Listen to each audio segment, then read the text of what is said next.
So, ito yung additional na message para sa inyo, guys. No? This is fortune, good fortune, nice, guys. Kagaya nga nung sinabi natin sa inyo, mga kapiksi, no, na mag-focus kayo sa magagandang mindset na dadating din yung swerte sa inyo, mga kapiksi.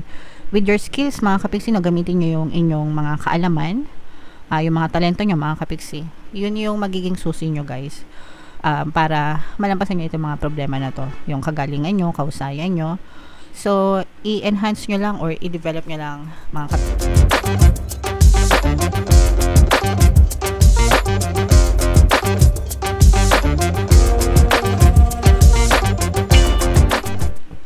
Hello guys, hello Gemini, welcome back to Pinoy Pixie Tarot. Ang pamagat ng episode natin for tonight is Story Mo Ba To? Ito ay isang timeless reading, mga kapixie, para sa Gemini, Sun, Moon, Rising, Sign, and Venus. Sa reading na to, guys, titingnan natin where you are right now, mga potential and challenges nyo, what you need to focus on, mga kapixie, your past, present, and future energy, guys, mga suggested approach, and yung potential future ng story nyo. So, shuffle natin yung cards, guys. Hanapin natin yung energy ng Gemini.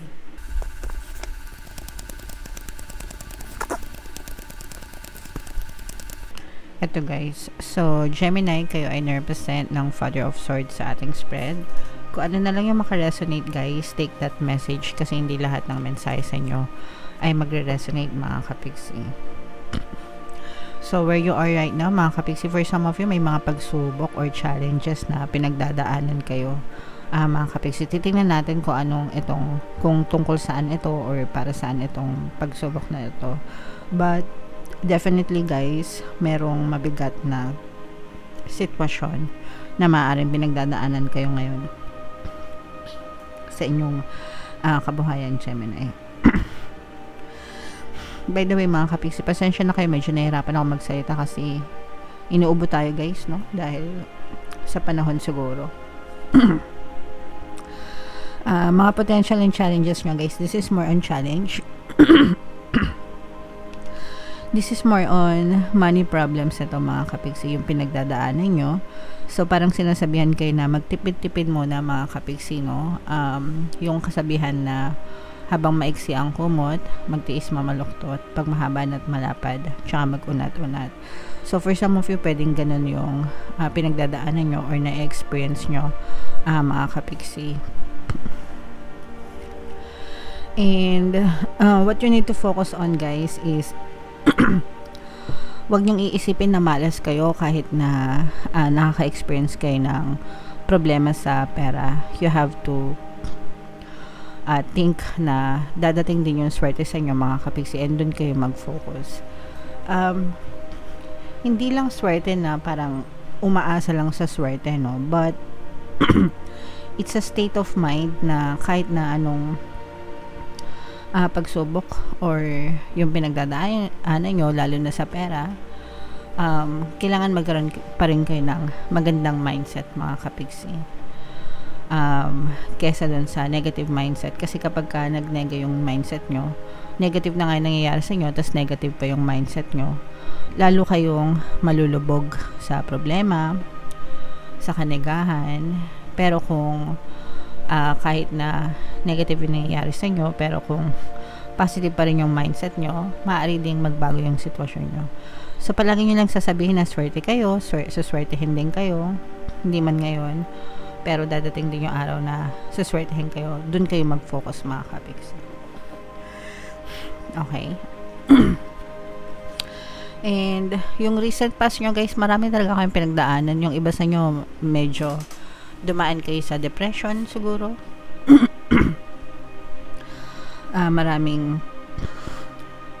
Excuse me, guys, marami talaga kayong pinagdaanan na sakit ng kalooban, sakit ng ulo. Yung iba, literal na pwedeng sakit ng katawan, manual labor, ganyan. Pero more than anything, guys, this is more on parang overthinking dahil dun sa mga problema na dinanas nyo. And hindi naman to maiwasan, guys, na manega, no? Lalo na pag maraming problema. Pero iwasan nyo na lang na mag-spiral, lalo na kung nangyari na sa past yung mga nangyari sa inyo. para hindi nyo na siya ma-attract sa future, mga kapiksi. So, yung iba, grabe na yung pinagdaanan nyo sa past, pero sa present nyo, parang ganun pa rin, mga kapiksi. Ibig sabihin, dala-dala nyo pa rin yan sa present na sitwasyon nyo. And, kapag hindi nagbago yung pattern of thoughts nyo, hindi rin magbabago yung buhay nyo. Kaya nga, ina-advise kayo na mag-focus kayo sa positive thoughts, na suswertehin din kayo, dadating din yung swerte sa inyo, para magbago yung takbo ng buhay nyo. Okay? Yung greatest strength nyo, mga kapiksi, is hindi naman kayo nagmamadali, no? Kumbaga, you're taking your time, guys. Kumbaga, hindi kayo masyadong naaatat sa buhay. Kahit na may mga pagsubok or paghihirap, patuloy pa rin yung pagsisikap nyo. And marunong din kayong makontento, guys. Yun yung maganda sa inyo, na kung ano man yung meron kayo ngayon, pinagkakasya nyo, marunong kayong makontento, mga kapiksi. So, maganda yan, guys, for you. And in the near future, guys, no, malalaman, magkakaroon din kayo ng enough na kaalaman, parang matututo kayo ng mga leksyon dito sa mga na-experience nyo na negative, mga kapiksi. And parang maiintindihan nyo din yung mga lessons na tinuturo sa inyo nitong mga karanasan na to. So, remember, guys, experience is the best teacher, diba? So, dito sa mga experience na to, dun kayo matututo, mga kapiksi. So, kumbaga, win-win pa rin yung situation nyo. Guys, hindi pa rin kayo talo. Okay? Kaya,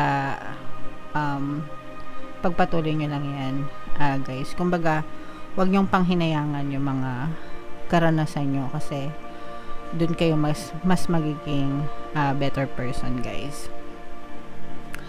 And yung mga suggested approach sa inyo, guys, no, dadating yung time na ibabalik din sa inyo ni universe yung mga karma na deserve nyo sa buhay. So, whether it's a good karma or bad karma, depende yun sa inyo, mga kapiksi.